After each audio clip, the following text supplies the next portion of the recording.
Can we get started already? Well, you gotta make sure that shit works. Tyler Ero's a better all-around shooter than he is. All around, yeah, but 3-point, no. Yes. No. Yes. No. Yes. You're on crack. Nope. Worthy. Is Cooper Kupp a Hall of Famer? No! No! Yeah! Okay. Cooper Kupp is the same as Kawhi Leonard. No, he's not! Started. You didn't Tyreek beat Hill his is family. Tyreek Hill was never the best receiver in the league. He was top 3. Ray Lewis Lewis was the best player in the league. It is a criminal act He's of a- what he he's did a- to that organization. Average last quarterback, year. I have him at 15. I have him at 24. No, that's crazy. That's No. crazy. Listen, Dak Prescott is not. Just because he's overpaid doesn't mean he's bad. Tell me what big game he's won. That doesn't matter. Yes, You it don't- does. No, it doesn't.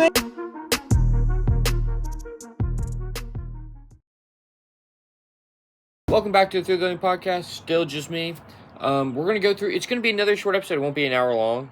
Trying to get away from this. We're going to talk about some NFL coaches getting fired, the NFL playoffs, some of the storylines going around the NFL, and then what's wrong with college football, and just maybe some basketball. Maybe. Not much has really happened since the last episode. Nothing really that I really want to talk about right now. But we're going to talk about NFL coaches getting fired right now, and really the past weekend. And I want to start off with my favorite one, the one I've been calling for I think, a few weeks now. Raheem Morris got fired, right? And all the players are asking for it. So we want him back. We want him back. You can be a player's coach all you want to. I don't care. And then they fired Terry Footnote after another 8-9 season. And the players were backing Raheem Morris, and we had a good end to the season. So some people are like, well, why they fire them? They looked better, and I can tell you here why. Because if you beat the New York Jets, who are like the worst team in football right now, Brady Cook was starting for them, and they're going to cut Justin Fields. Their team MVP was Isaiah Williams. Who the hell is that? If you beat the New York Jets, you won the division, right? Like watching the game with the Panthers versus the Buccaneers, it was evident that the Falcons were a lot better, right? And we still could not win games. We lost to, we beat, the Bills? We beat, who else? We beat someone else big. And looking at that schedule and looking at the teams we beat and the teams we lost to, you kind of look at it and go, well, how does that happen, right? We lost to Carolina twice. We got 30-0 by Carolina, who had arguably one of the worst defenses in the NFL, right? Their defense is just not good. We lost to the Miami Dolphins 34-10. We lost to a just destroyed 49ers team, and we'll talk about them in a minute.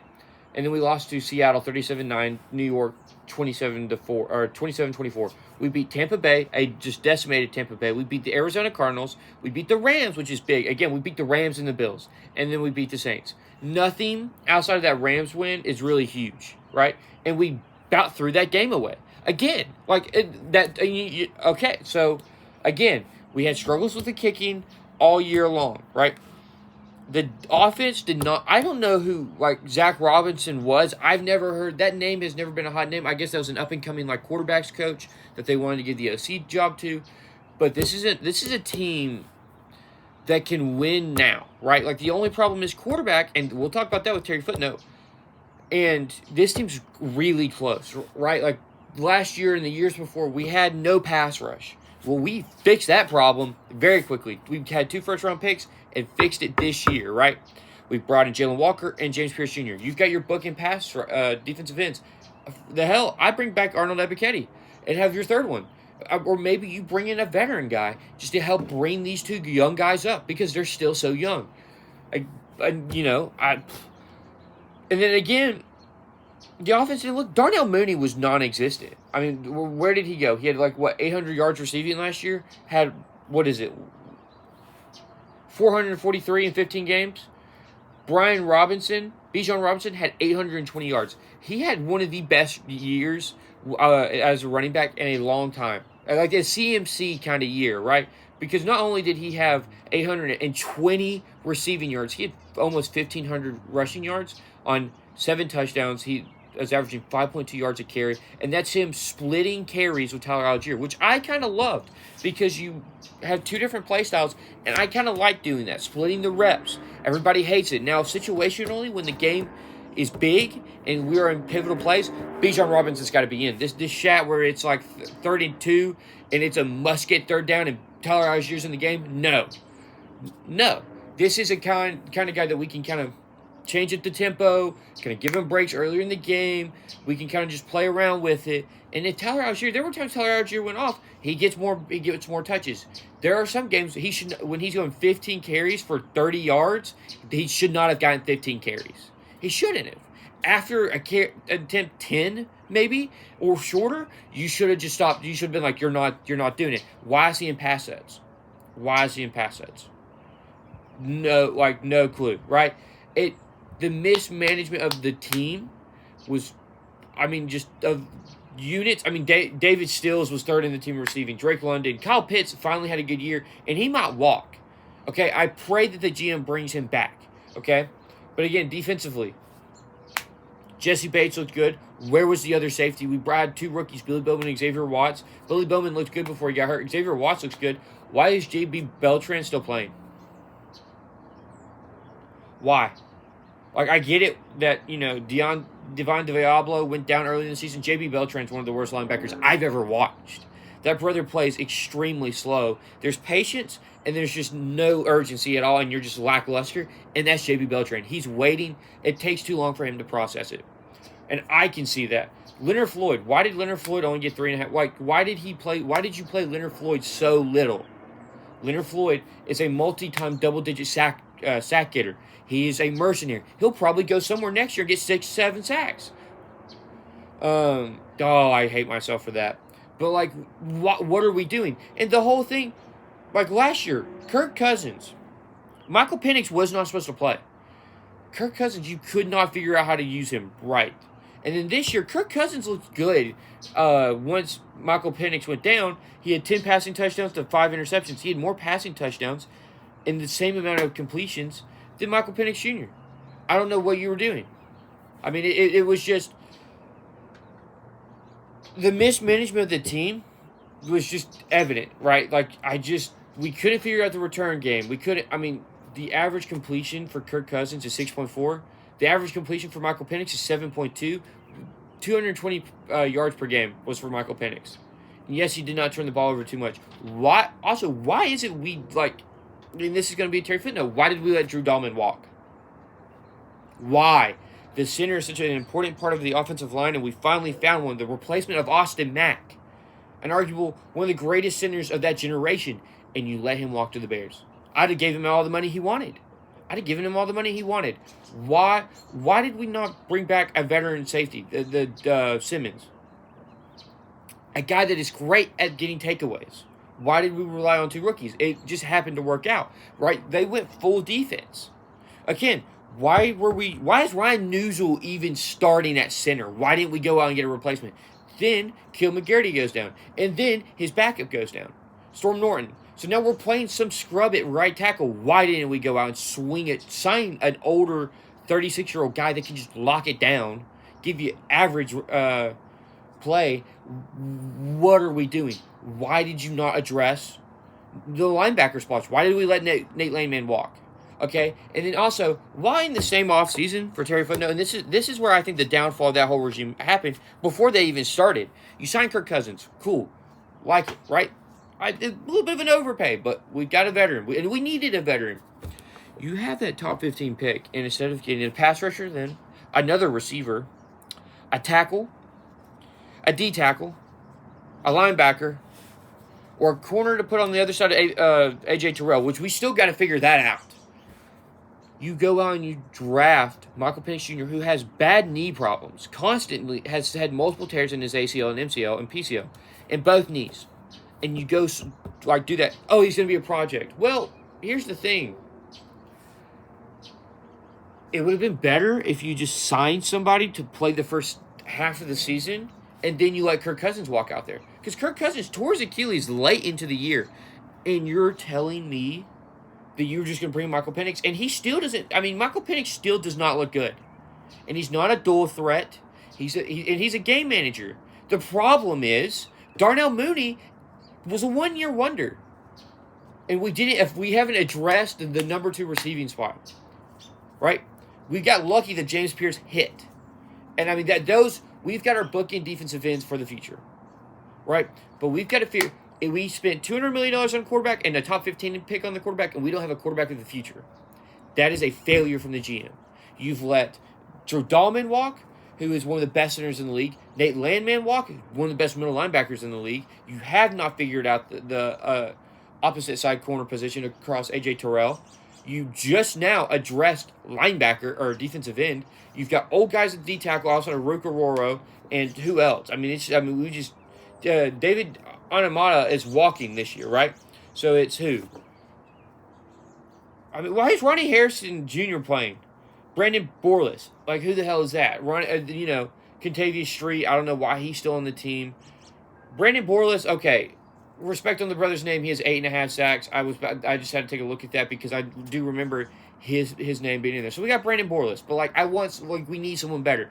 Why didn't you address right tackle? Why, when you let Drew Dahlman walk, did you not address the center position? Why is it taking us so long to figure out the other guard spot across from Chris Lindstrom?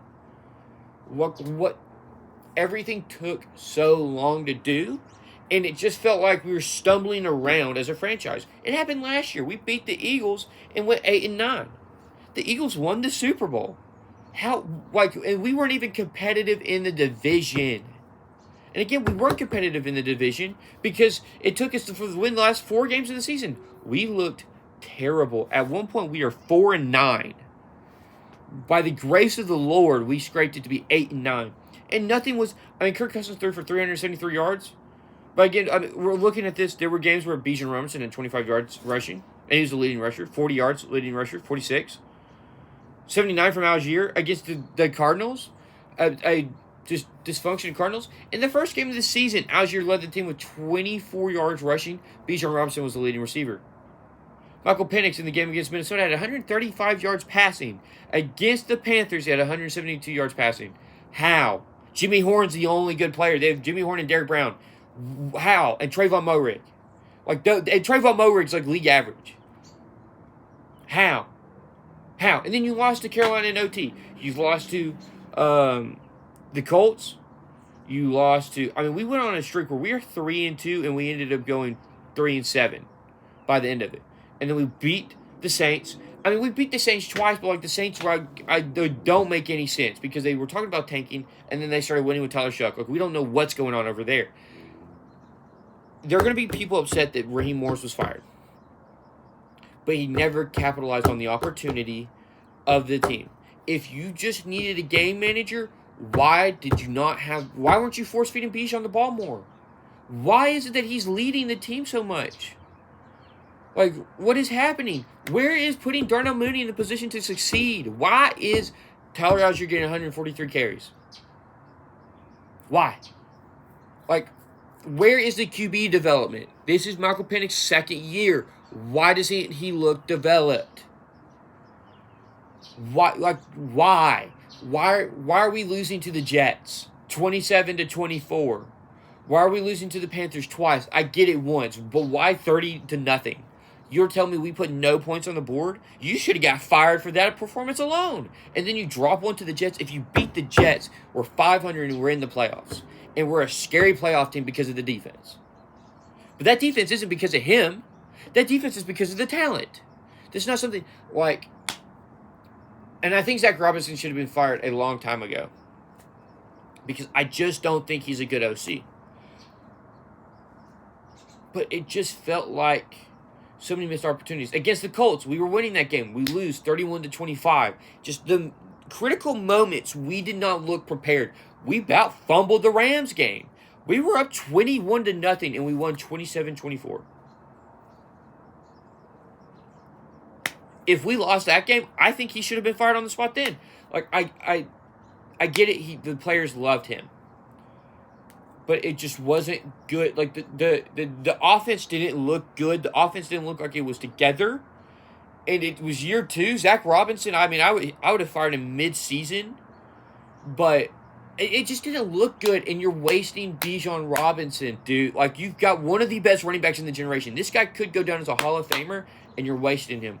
Let's look at his career stats, right? Because I don't want to say that, and then if you look at his stats and be like, in 3 years in the league, he's got 4,000 yards, almost pretty much 4,000 yards rushing. He has 25 total touchdowns, In 3 years in the league, he's got 1,700 yards receiving, 9 touchdowns. That's like, so we'll say he's got 4,000 yards. That is about 5,600 yards total offense in 3 years. That, for a team that's got a subpar offense, that's pretty good. And it's just wasted in a division that was wide open. Wide open. The defense allowed 401 points. That was the second most in the division, behind the Tampa Bay Buccaneers, who don't have a good secondary. We scored 353 points. That was ahead of the Panthers, but below the Buccaneers, who, again, had a ravaged receiving corps. I mean, the year was open, and you didn't capitalize, and it was the same shot as last year. You had to go. You had to go. Like, there was no point. Like, I get it, the players loved you, but you had no reason to be there. Next up, the next coaches that were fired. We're going to go with Jonathan Gannon here. From the get-go, that pairing did not look good, right? Like, there was the whole thing, like, there was the Netflix show where he was, like, giving that speech, and you're like, that's your head coach? That's the man that's going to give you the speeches, get everybody riled up. It just didn't look good. He didn't have that raw to him. And Kyler Murray has looked dysfunctional. Marvin Harrison Jr. hasn't been consistent. And it just doesn't look good. It didn't look good, like, at all. They had no pass rush. Like, Zaven Collins didn't develop. Like, let's look at this. Let's break this team down some more, right? Let's do what we just did with the Falcons.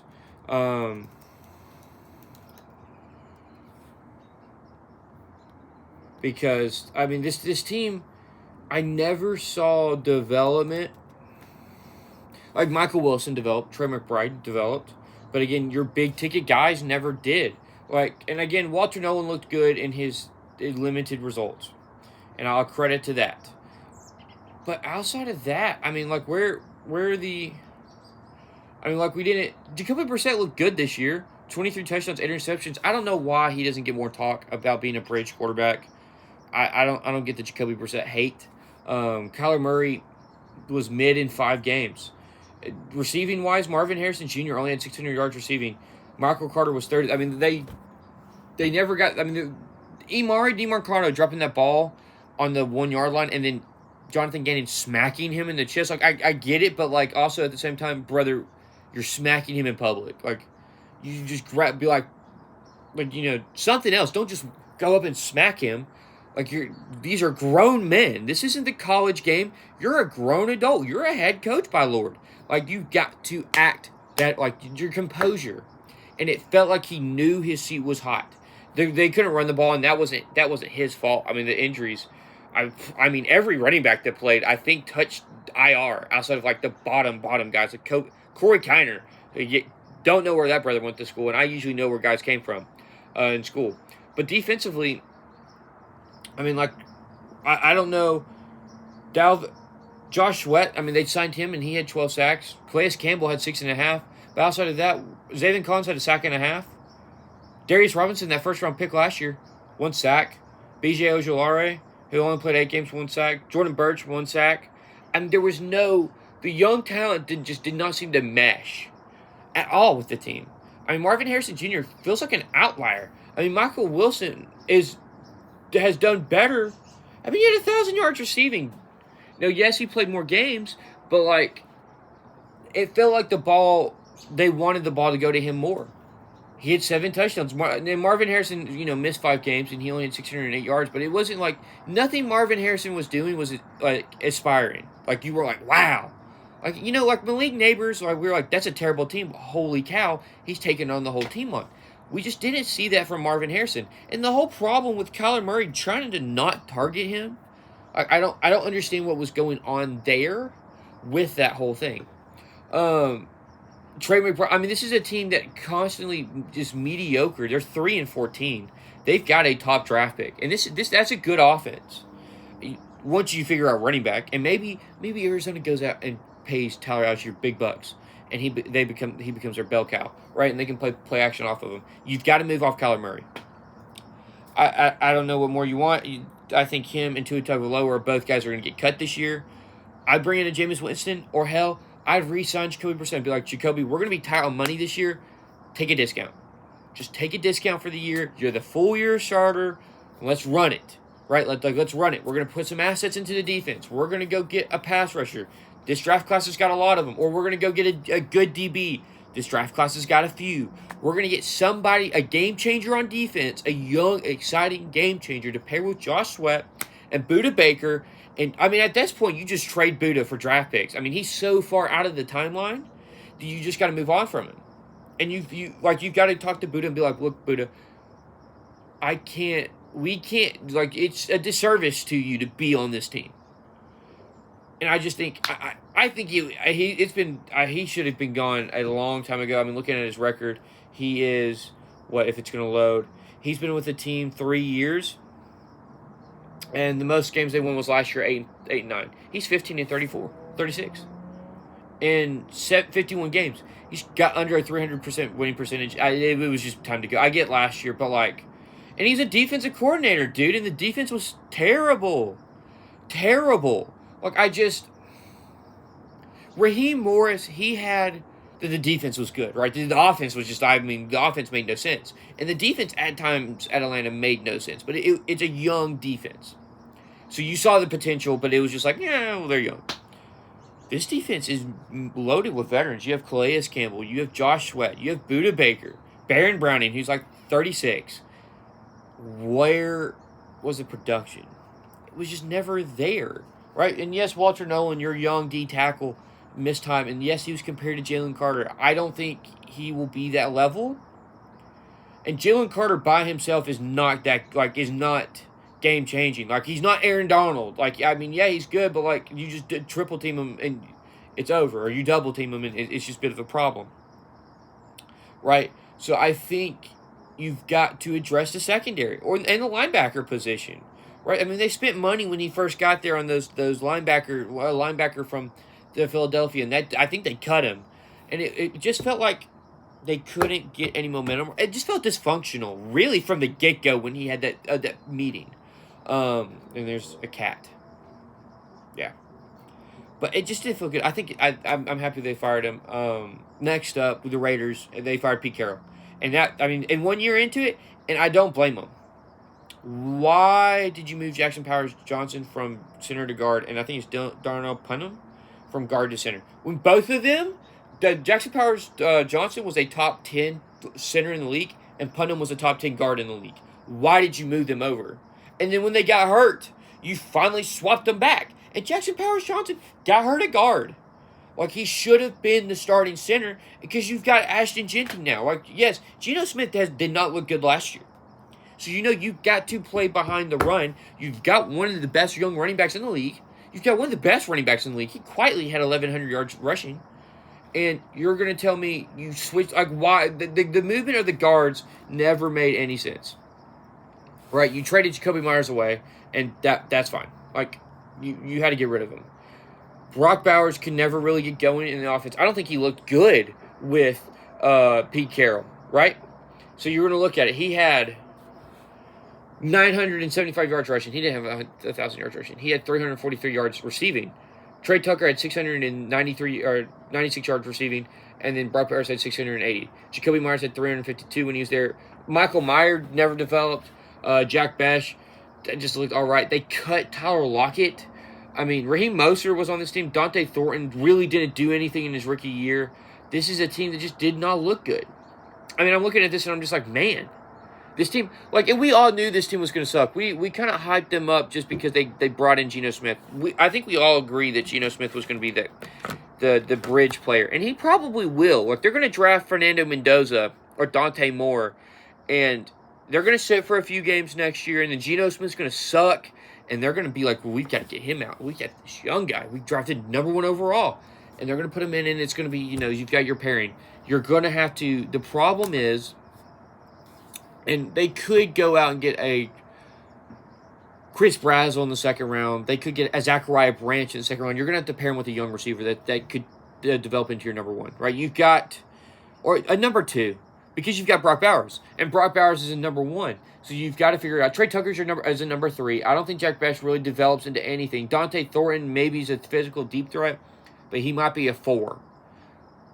You've got to figure it out. Well, and then 3 in the receiving core, right? And Trey Tucker will be your slot guy. You've got to figure something out. Defensively, I mean, I don't even know what happened. They just mishandled the team completely. I mean, Devin White was solid, but didn't rate well. Eric Stokes looked good decent as the starting corner. Jeremy Chin was all right. Max Crosby, they mishandled him so poorly. I'm happy he's a Pro Bowler, but man, I mean, they can't figure out. You've got to figure out another defensive end on the opposite side of him. But the team, again, this was a team that just felt dysfunctional. And offensively, we're kind of looking at it and we're just like, Geno Smith was bad. I mean, Geno Smith, there was you can't tell me anything about Geno Smith was good. You just can't. Like, I would love for an argument where you tell me Geno Smith was a average player. Because looking at his stats, if I can find it, I mean, holy cow. Yeah, here it is. He had 17 interceptions, then 19 passing touchdowns, 3,000 yards passing. He had, I mean, it's just bad, dude. And Kenny Pickett started 2 games and threw 2 picks. I mean, this was a team. Aiden O'Connell. You should have never signed Geno Smith to that extension. You should have had him for 1 year and then let Aiden O'Connell be the guy. The team looks better under Aiden O'Connell. I know this year didn't look good, but you need to bring new life into this team. Joe Brady would be a good hire. I think the Falcons need somebody gritty. I don't know who you go out and get. I'm really trying to think here who in Atlanta you'd want to go get. I don't know. I mean, shoot. I'm trying to think of somebody that's good. Clint Kubiak is someone that they were talking about wanting to visit. Where is it? I can't find it. It's Clint Kubiak and someone else, and then I think that'd be great for Atlanta. For the Raiders, I'd honestly go after Joe Brady. It's abysmal to me that Joe Brady hasn't gotten a job yet as a head coach.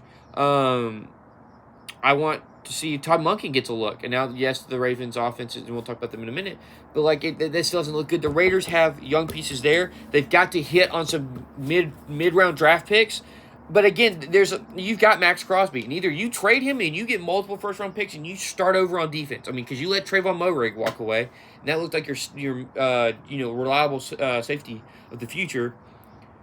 You've got a center guard combo. You just got to figure out the tackles position, but you drafted 2 tackles. I don't know why you're not playing them.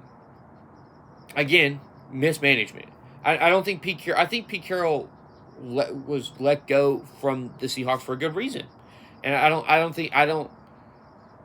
think Tom Brady realized early on that it was a mistake bringing him in, and he kind of just wrote it out with the team, and then he was like, "We're firing him at the end of the year."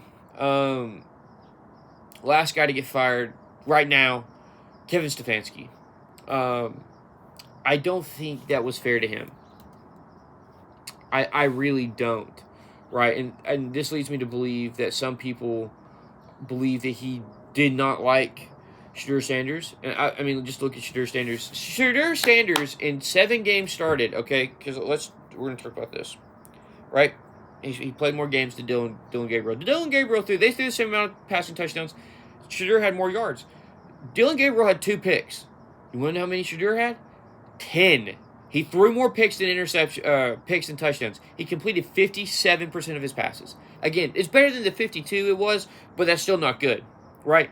He had 54 first downs. He's averaging 175 a game. He took 23 sacks. I mean, nothing about this when I look at Shedeur Sanders goes future of the franchise.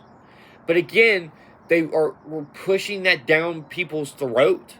That he is, because if you take the last name off the player, if you took the names off that, you go Dylan Gabriel's a better quarterback. It's that simple, stat-wise. Now, yeah, and at times, I think Shedeur's a good backup, but I just don't think we've got to come to the realization, and because this team finished 5-12, they're not going to be able to draft a quarterback, and we're going to have to sit here next year, and it's going to be the Will Levis thing all over again, where it's like, holy mother of Lord, this guy is not prepared to be a starter. He's a backup. And maybe I'm wrong. But again, so we force this down Kevin Stefanski. And when Shedeur's not succeeding, it's Kevin Stefanski's fault. When Shedeur does look good. It's Shedur's like it's on Shedeur, not Kevin Stefanski, who's an offensive-minded head coach. So we were like shifting the blame around, right? And I feel like they felt like it was like a coup. A coup was being staged inside the team, right? He never had he had Baker Mayfield, and Baker Mayfield looked good early on, and then Baker Mayfield tears his labrum in his left shoulder, and he doesn't look good that year, and they let him walk. Well, then they go and do probably the dumbest decision in the world, and they trade for Deshaun Watson. Again, not his fault. That's on Andrew Berry. Deshaun Watson is not the same guy that he was before. And it's evident. Like, he's not running. And he's, like, openly saying, I'm not running. And you're like, my brother in Christ, that was one of the reasons why you were so good is because you were mobile. And you're just deciding not to. So you stripped that away from Kevin Stefanski. Now he can't stay healthy. He looked good with Joe Flacco for that 1 year, but we don't praise him for that. Okay? Then last year happens. And the team doesn't look good again. I mean, who was the quarterback last year? Who were the quarterbacks last year? Jameis Winston? Jameis Winston, DTR, Bailey Zappi. DTR threw 6 picks in the 7 games he played. Again, that's not on Kevin Stefanski. This is the thing, and I mean, they talked about it on ESPN. He's going to find a quick OC job. Someone like Brian Daboll. Now, Joe Flacco this year did throw 6 picks. Holy mother of Lord. But again, what was he supposed to do? He had 2 rookie running backs. And Quishon Junkins and Dylan Sampson. And Dylan Sampson looked awful. 65 carries for 175 yards. You want to know what the average is? 2.7. You can fall forward and get 2.7 yards. I mean, if you got hit at the line of scrimmage.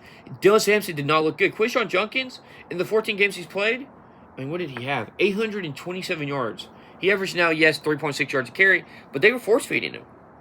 Right? They were force-feeding him. And that's because they drafted that first-round tackle a while ago, and he did not develop. And now that is on Kevin Stefanski. You did not develop your tackle. That was supposed to be the blindside blocker. Right? You did not develop that. But outside of that, I mean, Cedric Tillman's developed pretty well. I mean, yes, he was hurt this year, so he only had 270 yards, but he looked good last year. Isaiah Bond looked solid, 338 yards. He only started 2 games. Jerry Jeudy, I mean, with what he was given, he did well. Harold Fanning led the team in receiving. Holy shit. Like, Harold Fanning had 731 yards, and this is a guy we looked at as, it will be years before he's ready. Well, he looks ready now. He's averaging 10 yards a catch, 731 yards, as a rookie. And I think we devalue that because we saw what Brock Bowers did. And that kind of just devalued how good. That is from a rookie tight end is pretty damn good. A guy from Bowling Green, who a lot of people said will never play on the line. And he played on the line. He was not an H-back or wide receiver, which is like a in between tight end and slot receiver. So he developed him. Again, but the whole thing was, I think if Shedeur wasn't on the team, it would be a different story because it was make it through this year. We're cutting Deshaun Watson, and we're going to draft a quarterback. And then the quarterback class sucks. And so it's like, well, we've got to ride with Shedeur. But obviously there's butting of heads with Shedeur and Kevin Stefanski. I think it's because Shedeur probably feels entitled. And Kevin Stefanski's like, my brother in Christ, no. So you've got that problem going on.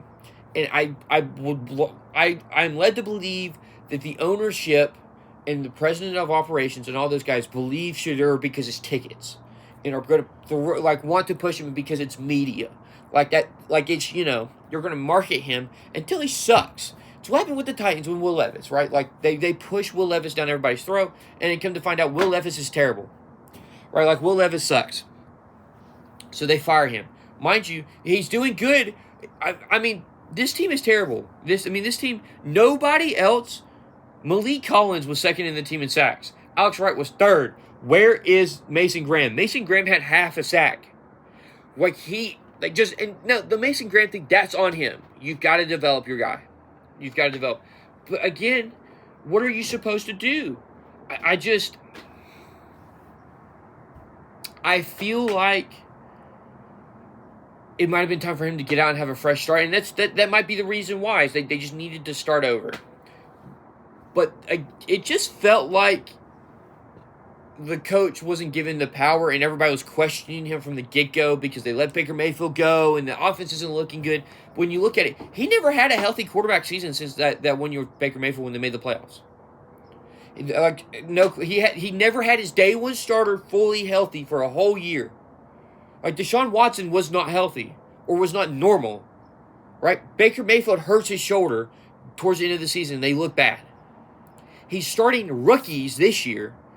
He's got Jameis Winston last year, and Jameis Winston just did not look good. But again, I mean, they looked viable. Like, they weren't just laying over. And we canned him. I don't know who you bring in there. I hope it's not Joe Brady. I hope we don't set Joe Brady up for failure. But it'll be interesting to see what happens. Zach Taylor hasn't got fired. If we're going to fire anybody from that coaching hiring season, it was him and Stefanski and Zach Taylor. I would have fired Zach Taylor a year ago because the offensive line hasn't gotten better. The defense is always bad, and you always draft guys with, like you can't develop anybody. At least Stefanski's developing somebody. And I just feel like the Browns are going to brown their thing up. Like, it's just going to happen. I would not be shocked if Zach Taylor gets fired. I mean, like, let's...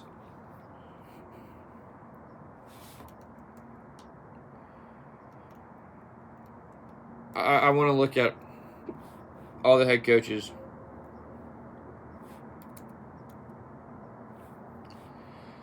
Right now, because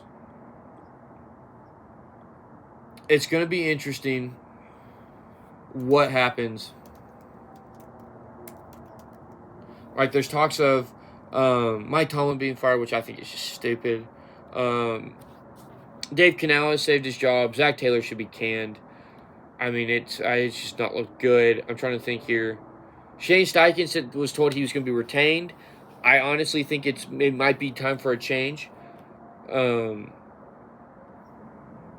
going down the line here. The Giants still, like, we don't know who the Giants head coach is going to be. Outside of that, man, I mean, in the Titans, they fired their head coach. It's going to be a big time for head coaching signings.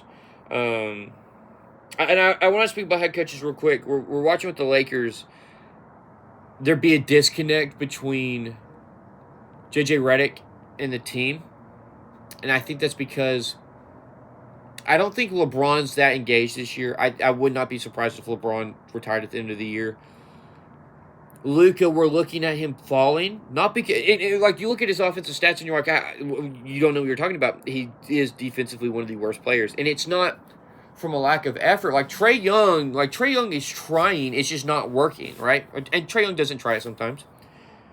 It's Luka just openly does not attempt to play defense. And they're trying to run plays, and no one's listening to JJ. They're not running the right plays. The effort isn't there. I think it all started when they botched the Don Connect trade last year, because Don Connect, I mean, their main shooter does not look the part. Gabe Vincent does not look good. I mean, again, he's kind of had to play Bronny James. And, like, Bronny James is not a good NBA player just yet. Like, he needs more time to develop. They don't have any first-round picks. Like, he has no youth. That's why I wanted him to go to Detroit, right? Is because he had youth. And I feel like Detroit would have been... I honestly still think Detroit would be a great place for him to be. Because he's such a great mind of basketball. That you've got these young guys you can mold. I mean, Danius Jenkins, like, he could... I mean, there's so many possibilities he could come up with. And in LA, you're just stuck with an older team. Like Rui Hachimura. DeAndre Ayton does not look engaged at all. I really question DeAndre Ayton's love for basketball at this point. Just because we've questioned his rebounding for years, really. Going back to their run, it was, can DeAndre Ayton lock in? And when he's locked in, he's one of the better centers in the league. But the problem is he just isn't ever locked in. And it's the reason why they moved him. And, he sat on the Trailblazers for so long. Like, if he locked in Toronto, he could have been a 22 and 15 player. Because Portland sucks. And he never did. Like, he had the opportunity to rebuild his trade value, get sent to a contender. He could have been at a Milwaukee. He could have been at a Golden State. He could have been at. I'm trying to think of contenders that need centers right now. Orlando. They need centers. Crap.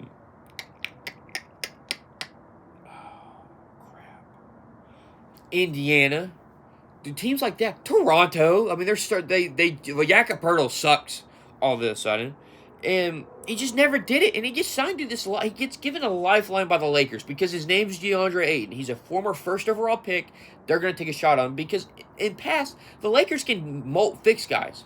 The problem is, Luka's the epitome of effort.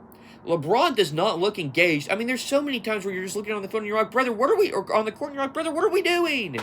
You're like, he's not good at defense anymore. And it's like he's picking and choosing his moments. Austin Reeves is like a good offensive player.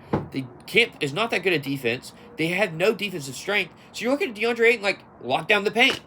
No. Marcus Smart sucks. Marcus Smart, and we're relying on Marcus Smart. Marcus Smart, since he's left Boston, has not been the same player. And it's a shame because he didn't get that title. He deserved it in Boston. And he's got a DPOY, but the Marcus Smart of now is not the Marcus Smart that was a DPOY. And he just wasn't. They cut Christian Coloco for whatever reason. They didn't bring back Trey Jameson or Jordan Goodwin. I mean, the Lakers are just so bad. And they're 22-11, and you're looking at this like, oh, why are we talking about a 22-11 team like this? Because it's not a good 22-11. It's one of these teams where we look at when we do this in the NFL, right? Where we look at this team and you're like, that's not going to work in the playoffs. Like, they're not going to make it. Like, they're going to get bounced early. And you look at this LA team and you're like, they're going to get bounced early. Like, they're just not good. Like, JJ Redick, it's a constant thing with him that he's struggling to get them to lock in. Like, Nick Smith Jr. is all right. Jared Vanderbilt can't be played because he's so bad offensively. I mean, Jackson Hayes looks like a solid backup center. I mean, he's 6.2 points, 4 rebounds. I honestly wish they played him. Jake Laravia has been a revelation. I would help, attribute that to JJ Redick because of his mind helping Jake Laravia, who was pretty bad, to become probably a guy that's going to get paid a decent bit of money. Marcus Smart, 40% from the field, 30% from three. DeAndre Ayton, it's 13 points. What? Okay, I thought that's 13 points, 8 rebounds. Like, you're that big and you just don't. You're 27 too, and you're not getting 10 rebounds. Like, it's mind-boggling. Luka, again, it's solid. Like, you look at his box score stats, and you're like, okay, but then you look at him on the court, and you're like, oh, this guy just refuses to play defense. And it's to the point where he doesn't have Kyrie. LeBron's older, right? And yes, he has Austin Reeves. I have questions if Austin Reeves is going to be good in the playoffs. I just do. Will his game carry? As the number 2 option. As the number 3, I think so. But as the number 2, will it carry? LeBron, can he stay healthy? He's played 17 games this year. This is also a lineup in a roster that can't stay healthy. There's genuine injury concerns. Don Connect is down to 5 points a game. Nick Smith Jr. is averaging 7.7 on a 2-way contract, 43% from the field. Bronny James, played 18 games. It's 31% from the field. Now, yes, he's averaging 8.2 minutes a game when he does play. But again, it just doesn't look good. And then Adu Thero played 15 games, and it is just no offensive threat at all. This is a team with a bunch of defensive players that can't play defense anymore. You can't play Jared Vanderbilt because he just doesn't look good. I don't know why they aren't playing Drew Timme. He looked good last year in Brooklyn. He had like a triple-double. Gabe Vincent, 4.7 points. He's shooting 35% from the field. He's got 6 starts. Like, I feel bad for JJ Redick. I honestly really think he should have taken the Detroit job because of the talent, the opportunity, the slack he was given. He's given a win-now team and no assets. And a bunch of guys that don't play defense. And the guys that do play defense are a whole offensively. And you're just like, I don't know what you're going to do. We're going to put Jared Vanderbilt out there, but Jared Vanderbilt ain't going to score anything for us. So, what are we going to do, right? There's that. But, we're just going to leave him wide open in the corner, and you're just going to pass it to him, and he's going to miss everything. Marcus Smart can't hit a broadside of a barn. So, okay, he's guarding your number one point guard, but there's no offense there. DeAndre Ayton's a bad defensive center for Lord knows what reason. It's just, I feel bad for him, and he's probably going to get fired at the end of the year. I don't know what they do. Like, I would say you move off Luka, but, like, how do you move off Luka? But that's that for that. Let's talk about the playoffs a little bit, because they start next week, and this will be an interesting setup. The Rams play the Panthers. The Rams are going to blitz the Panthers. I can't believe the Panthers made it in. That's outrageous. The Panthers need the Saints to win. Again, the Falcons could have been in this game, and the Falcons beat the Rams. But again, Raheem Morris sucks at his job. So you have that going down. Oh, okay, wait. Breaking news. Trae Young and Hawks are working on trade. They're on talks on deal to move Star out of Atlanta. Yeah, he does not like that there are questions about him. And honestly, I wouldn't either, but I talked about that last week, or in the last episode that came out Saturday. He's just not holding up his side of the deal. The Rams are going to blitz the Panthers. I don't even think it's going to be good. A big matchup that, I'm excited to see this. Packers-Bears, Part 3. That's going to be big. In-division battle. The Packers, I don't think, win this game just because they're ravaged offensively. I mean, they're down to their fourth-string tight end. Not even fifth-string. Because Luke Musgrave went down with an injury. I don't know if he's healthy. If so, okay. Well, again, you're down Tucker Kraft and everybody behind Luke Musgrave, outside of Josh Weil, who was solid for the Titans last year. Again, you don't have Micah Parsons, so you don't really have much of a pass rush right now. Josh Jacobs, I don't know if he's banged up or not. His playing time's kind of inconsistent. They're load managing him, which I think is stupid. This is a Bears team that gets a lot of takeaways. That is opportunistic in the back end too. They're not that good, but they're ball hawks. The Bears have been. Ben Johnson did well. Kyle Monangai, and I just want to say this. If you watch the podcast at all, and go back and watch this when I did draft reviews and they drafted Kyle Monangai, and I said this. He's going to be there. That is their David Montgomery. And he didn't play to start the season a little bit, but he's got 700 yards rushing as the season went on. And he went on 783 yards, 4.6 yards a carry. 7th round pick, mind you. I just told you, I knew it was going to happen, because running back is the simplest position ever. If you can run the ball well, you'll have a few good years. And Kyle Monangai is going to be that guy. He's going to be a damn good player for his whole rookie contract. Now, if he makes it past his rookie contract, I don't know. But for now, in a win-now team, that's what you want. Kind of like Isaiah Pacheco. How Isaiah Pacheco was, right? Where he just looked good. Now, really, is that your long-term future running back like Bijan Robinson? No. But, it was a great find in the first round, in the seventh round. Ooh. Out of Indiana.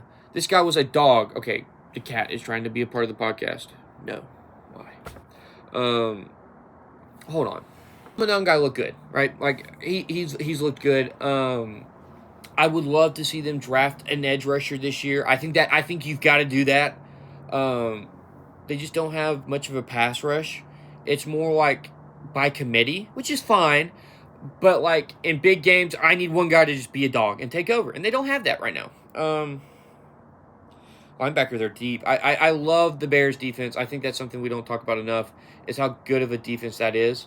And how, it's a good team. They're split down the middle, and they're 11-6. But I just think DeAndre Swift had a great year, rebuilding his value. They're deep offensively. Luther Burden had a brain fart of the ages the other day. And then Colston Loveland's looked good. They've utilized him well as a group, but it'll be interesting to see what happens, right? Next up on the docket, Bills Jaguars. This is going to be interesting, right? Because we think the Bills. You hear the Bills name, and you think, they're going to blitz the Jaguars. I don't think so. I honestly do not believe they'll blitz the Jaguars, this cat is trying to get up here. And I just tried to let her out, and she said no. So, I don't know. She's being a pain.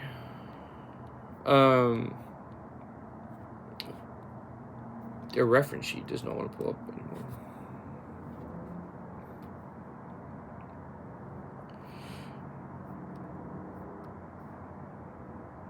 Yeah, okay, this is the right one. Offensively, they look amazing, right? Trevor Lawrence, 29 touchdowns to 12 interceptions. Now, he has given up the ball a few good times, right? And so you look at that and you're like, okay, that's a problem. They run the ball really well. Travis Etienne, his running mate for years, had 1,100 yards rushing, 7 touchdowns. He looked good, and it wasn't like that he was the number one part of the offense. Parker Washington, who the hell is this guy? I don't know, but Liam Cohen's made him a great number 2, maybe a number 3. He had 847 yards receiving. Brian Thomas, who's a big physical guy. Now, again, I think they should fire Matt Waldron. I think that's the OC's name, Shane Waldron. The guy, like, they fired him from the Bears last year. It's because of, like, his route concept is terrible. And so, like, we've seen Brian Thomas regress, kind of like we saw DJ Moore regress last year with him on the team. But you still have Brian Thomas, who is a hell of a receiver. He's their number 1. You also have Brent Strange, who, watch that name. He missed 5 games, and he had 540 yards receiving. Yes, in the day of, like, really great tight ends, where we've got, the Tyler Warrens, the George Kittles, the Travis Kelce, the Brock Bowers, the Colston Lovelands. The 540 is not a lot, but, like, as a general tight end, as a guy that, like, wasn't a high draft pick, it's pretty good. And he missed 5 games. He probably had 700 yards receiving. He's a damn good tight end. Then you have Jacoby Myers, who they brought in mid-season. He had 483 yards. I mean, this is a deep receiving core. They did have Travis Hunter. They still have Tim Patrick. They have Laquan Allen, who I don't think ran the ball a lot. Yeah, but I'm still high on him because I saw what he did in college. I like this offense. But if you want to move on from the offense, okay? Let's move on from the offense, right? What do they got defensively? Josh Hines Allen, 8 sacks. Again, this is more of a defense by committee. They have, Devin Lloyd? That's linebacker. And we don't talk about Devin Lloyd enough, right? Like, that, he got kind of, like, brushed to the side when they drafted Trayvon Walker number 1. And he kind of came out of Cincinnati. But he's one of the better linebackers in the league. I would say he's been league average. He's now, like, above league average. 5 picks from a middle linebacker is fantastic. He's got a pick 6, 81 tackles, a sack and a half. He's looked good. I mean, Antonio Johnson, he had a pick 6 the other day, 5 more picks. He's now starting the season went on. This is a young, exciting defense. They have Eric Armstead, who had 5.5 sacks. I mean, the pass rush isn't too exciting. Where is my boy Trayvon Walker? He had 3.5 sacks. Down year pass rush wise, but the secondary I love. I mean, they look great defensively. They're physical. They're suffocating. I honestly think with a Bills team that has no really number 1 receiver, they're going to struggle because they're going to have to lean on James Cook, and they don't have a defense either. Like, this is not a good Bills defense. I think we lie to ourselves and say that. So I think the Bills are going to not get blitzed, but I don't think they win that game. And then the next matchup, I mean, these are just great matchups in the wild card. Holy shat. 49ers versus Eagles. And this is the conversation I wanted to have, right? So, I'm one of the few people that think Brock Purdy's a game changer because he falls under the game manager. And I bet your ass if he was a first-round draft pick, no one would have this discussion if he was a first-round draft pick, right? It's because he was in the 7th round and we don't want to believe that he's this good. I watched that kid in college and I was like, holy cow. He's good. He led this team to a playoff spot. Now, yes, he missed time, but he looked good. Ricky Pearsall did not play a lot of the year. He doesn't have Brandon Ayuk, right? His number 2 receiver that he had for a while. Deebo Samuel, who was his number 1, is not on the team anymore. George Kittle has not been healthy at all this year. So he's been in and out of the lineup. Juwan Jennings hasn't been healthy either, right? And at one point, we're looking at Sky Moore and someone else as their number 1 receiver. He's playing with just a bunch of backups, right? And he led this team. He went on fire, caught fire the second half of this season, and played well. Also, the defense is awful. They've lost both pass rushers. They're down 2 now middle linebackers because the Bethune just got hurt. And, like, Demir Lenore is like having to fit with Troy Aikman, like for whatever reason. And he willed this team to a playoff spot. And they fought hard. Him and CMC fought hard. What's his face? The left tackle has been hurt at times this year. This is not the best offensive line. Like, what more can you say about Brock Purdy, about him being a game manager? Like, really? Like let's pull up his stats, right? He's playing with turf toe. He completed 69% of his passes, 20 touchdowns, 10 interceptions. And most of that came in the start of the year. What more can you say about Brock Purdy in 9 games? What can you say more about him? Right? Like what more do you need to see? Right? Like what more? Juwan Jennings, CMC led the team in receiving with 924 yards. Right? Like, yes, they had CMC and Brian Robinson. And Brian Robinson, I think, was a fantastic get as the number 2 running back to spill him. But, like, what are we? Demarcus Robinson was up there. Kendrick Bourne had 500. Kendrick Bourne was the healthiest guy all year. Like, what more do you need from Brock Purdy to be like, oh, yeah, he's a game changer? Again, I go back to the Lions game 2 years ago when he plays in the Super Bowl, right? When on that Super Bowl run, they are getting murdered, and he starts using his legs to flip the game. What more do you need to see? Where he just takes over the game. The poise he has. Yes, he gets rattled at times. He's a young quarterback. I mean, he's like, what? 26, 27? I don't think he's that old. If I can find him, dude, like, what the... He's 26. I feel like he's just given an unfair advantage. I don't think I think he's a game changer. But they're playing an Eagles team that is scuffling offensively. I don't know still, but like they just don't look that good. I think the Eagles win it just because of that defense. That defense is just suffocating as well. I mean, just holy cow! Just Brandon Graham comes back off the couch and now he has like 4 sacks. Smith, the guy from Georgia, looked good. Jalen Carter, Jordan Davis is a pass rusher now. He's gotten slimmer. Nakobe Dean's playing with a fire. Jihad Campbell, I think, is getting moved a little bit to play defensive end a little bit. They have Azeez Ojulari. Cooper DeJean's on that team. Quinyon Mitchell. Like, this is a good defense. This is a really good defense, and I think they beat the 49ers. Next up, the Chargers, Patriots. Another really good game. Outside of the Panthers game, I don't think in the Steelers game, I don't think these are going to be that bad. It's going to be interesting. The Patriots are on fraud alert watch. And the Chargers have to start doing stuff. Like, I've got to see results from the Chargers. And it's going to be interesting. I don't know. Amarian Hampton's hurt now. So they're down their running back. And Trayvon Henderson, the Patriots are kind of hitting their stride. Will Campbell's healthy. He just got activated off IR. He played yesterday. This is recorded on Monday. He'll be out Tuesday. The Chargers' offensive line is one of the worst, and you're playing Mike Vrabel. A Mike Vrabel-led defense. Like, if I had to pick somebody, it's going to be the Patriots. Just because of, I think the Chargers are really banged up.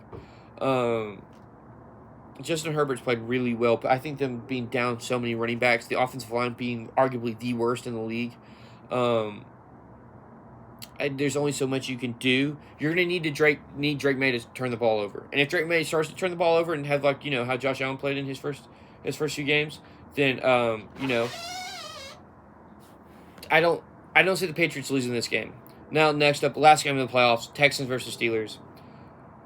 I think the Texans blitzed the fire out of the Steelers. That Texan defense, not even the defensive front, the secondary is just they're full ball hawks and they're suffocating the defensive front. I mean, suffocate. There's only one way you can describe it: it's suffocating.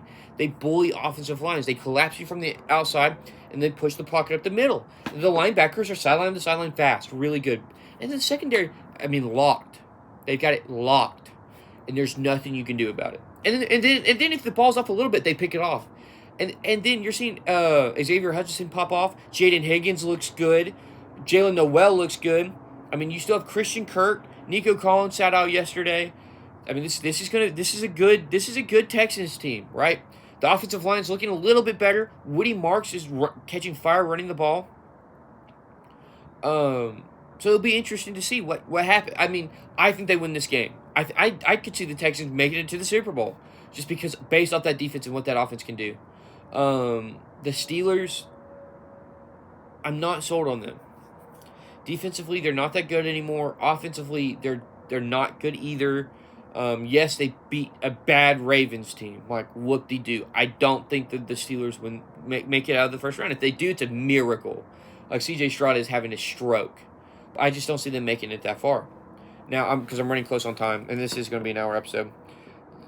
What's wrong? College football. I mean, college football is just a disaster right now. Brendan Sorsby is allegedly signed to a $5 million deal for Texas Tech. And we've got, I mean, you want to talk about teams that are getting ravaged. James Madison has one returning offensive starter.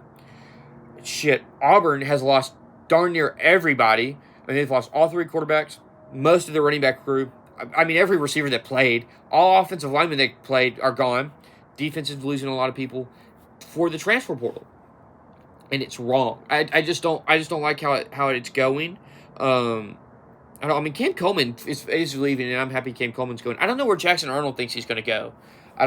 Deuce Knight, I don't know why he transferred. He looked great. He transferred either. He looks great. I'm trying to think of somebody else that lost. Iowa State has literally one player that played last year left on that team, or that played meaningful snaps. Everybody else is gone, and they're probably going to go to Penn State. And Penn State's still trying to figure out what's going on there. The system's broken, right? And again, since I'm running short on time, we'll talk about this next week. The system's broken, and it's unfortunate to watch. Like, we've opened Pandora's box, and you can't shut Pandora's box anymore. Like, it's stuck, wide open. And I don't know, we're hearing this just one-time transfer. You can transfer once, and then the next time you have to sit out a year like how it used to be, and then after that you have to, like, you can only transfer freely if your coach leaves. And I think that's fair. I think that's fair. I think what's going on is crazy. I think it's fair for some guys that are moving up levels. Like, some guys are leaving. Alonzo Burnett, I mean, fine. But what hurts me is, like, Braylon Allen played for the Panthers yesterday. And Braylon Allen was a 4-year starter at Arkansas. He was never that good, but he was stability, consistent, right? You don't see that in college football anymore. And that kind of sucks. Like, we don't have the Grayson Lamberts, the Hudson Masons. These are just guys I'm popping off, right? Like, Aaron Follow, the backup quarterback for Georgia Tech, transferred. Why? Well, again, we'll go more into deep in this because I am running short on time. It's just unfortunate. The system's broken. And we just don't. Like, in college, this is just college sports in general. In college basketball, we've got a 24 James Naji who's been playing Summer League the past 2 years, plays pro overseas, who has an NBA deal waiting for him. Like, I don't know, like, is he going to leave the season and get signed to that NBA deal? He's going to go straight to Summer League? He's not going to get redrafted? Like, there's a team that holds his draft rights, and he's playing for Baylor now. You've got a kid that's been playing in the G League for 5 years, going back and playing in school. They're trying to get a kid off this team, off the Bulls, to play. It's broken. And it's awful. The head coach of Arkansas, John Calipari, has a great 7-minute rant about this. It's not fair. Kids are jumping school to school to school to school. There's no consistency. Nobody's staying in here. There's no loyalty. Nobody's getting a fair degree. Like, you're just getting, like, everyone's going to get their, it's your 2-year degree. And just dip. Like, it's just wrong. And it's really bad in basketball, but football, I think there's 4,000 players in the portal yesterday. 4,000. What the hell? Like what guy? Bo Prabula, who was the starting quarterback in Missouri, looked good, is transferring again. Why? Is he going to VT? Like, what is happening? Drew Messmaker, I think, it's what the transfer portal's for. You're leaving North Texas to go to Oklahoma State. Great, because you probably aren't going to get that many looks at North Texas. I don't care how good you are, because of the modern game. So I think it's fair he goes to the Big Ten school. He probably balls out, and then he probably goes to the NFL, right? Because he's got one more year left. But I just don't like how it's looking. I mean, Georgia, like, Auburn's been ravaged. I don't know how Auburn recovers. I don't really see how Auburn really recovers. It's terrible to. It's honestly sickening to watch college football and college sports go to this, where the season's over, there's half the roster's gone. We're experiencing this at Tennessee Tech. Like, half the roster's leaving because guys don't want to wait a year. Guys aren't patient. They want to play and get paid immediately. No one wants to wait. And one of the things that was so good and made the SEC so good was your twos were waiting. These guys sat for 2 years, maybe 3, played a year, and got drafted high up. You want to know why? Because they were seasoned, they were veterans, they knew what they're doing. We're having players like Dylan Raiola go immediate. He did not want to sit at Georgia for a year or two. He goes to Nebraska, and he hasn't played well. That kid needs to sit. He's too young. He's not ready. Not everybody's. DJ Lagway probably should have sat all of last year. Yes, he looked good at the end of the last year, but he isn't ready. We're throwing 18. Bryce Underwood, he's not ready. The kid was 18, and he is supposed to lead Michigan back? No! What are we doing, dude? And now he might enter the portal. Right? Like, he might. Trinidad Chambliss is what the portal's for. He leaves Ferris State to go to Ole Miss, and this kid will probably be a backup in the NFL. No one would have known who he is if he stayed at Ferris State. He went to Ole Miss to be the backup, ended up the starter, and then now he's probably going to be an NFL player. That's what the portal's for. We're seeing guys hop from school to school to school to school to school. Barry Alexander, he plays at Oregon. He's been at Georgia, Penn State, USC, and Oregon. What are we doing? Like, I just don't understand it. It's just, the portal is so corrupt. When changes have to happen, right? Like, we're hearing a $20 million cap, and it's for every team, like all athletics. Cool. But like Brendan Sorsby, like, I guess Texas Tech just does not care about anything but football right now, because $5 million to Brendan Sorsby, who like transferred from Indiana. Like, again, there's no loyalty. Josh Hoover, who gets a chance at TCU, is now leaving because he had a good year. These guys that play at these mid-level schools in Power 4 conferences, they have a good year and they dip. Why? Be Max Duggan. Stay. Fight it out. Like, fix that school. Don't transfer for the money. Like, and that's where the money's wrong. I don't think Drew Messmaker transferred for the money. I think that guy went for the opportunity. But Josh Hoover, why?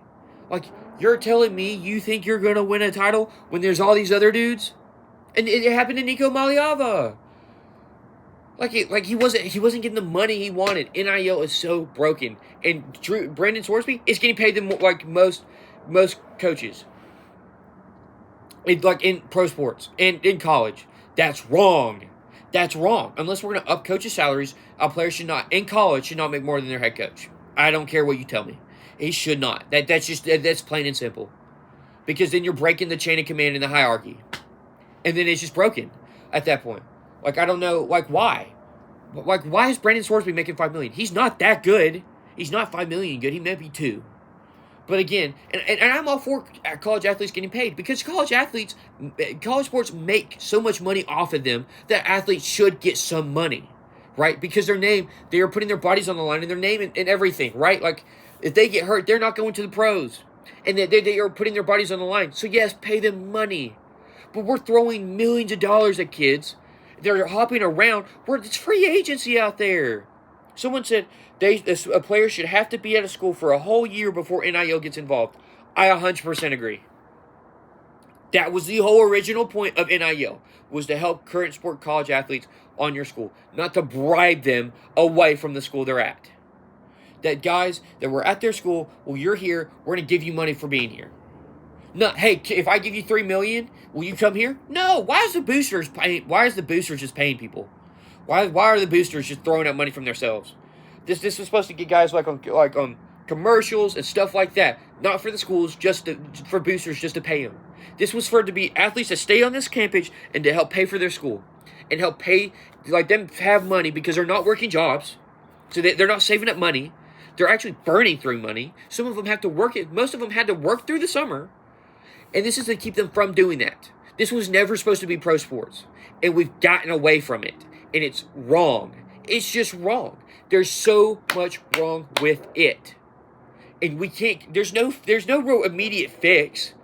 There's no immediate fix. Like, we're trying, but like, there's every hole you plug, 3 more appear, and we don't have great leadership from the NCAA. Because the NCAA, with the whole thing with college basketball, is like, I don't know, like, we have these rules in place. Just because James Najee is a foreign player, even though he has pro experience, can come over. No! He's a pro player. He's played for UC Barcelona, one of the best teams in EuroLeague. Why is he in Baylor? He's 24. and he's a freshman. That's wrong. And in basketball and in football, you're taking opportunities away from high schoolers getting the opportunities to go to these programs and develop.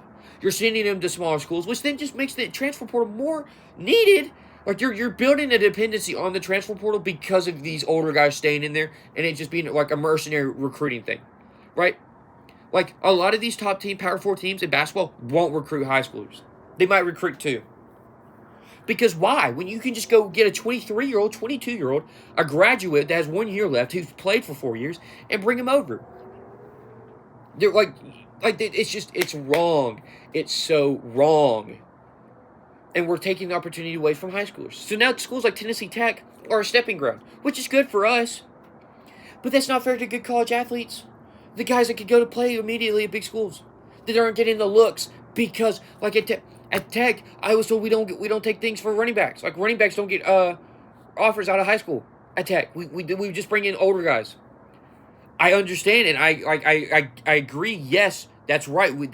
That with this current system, we should do that. But that is wrong, because that guy does not stay in a program and develop. Because we are a win now for every program. There's not a development. Nevada's coach said it well. He said if you come to Nevada, you'll play 1 or 2 years here, and then you'll go to an Oregon and make $3 million. That's a great selling point. That's what you're having schools to look at that, but certain schools can't keep up with it. Like North Texas, they've been plundered, lost most of their team. That's wrong, dude. It's just pitiful. But I've got to go.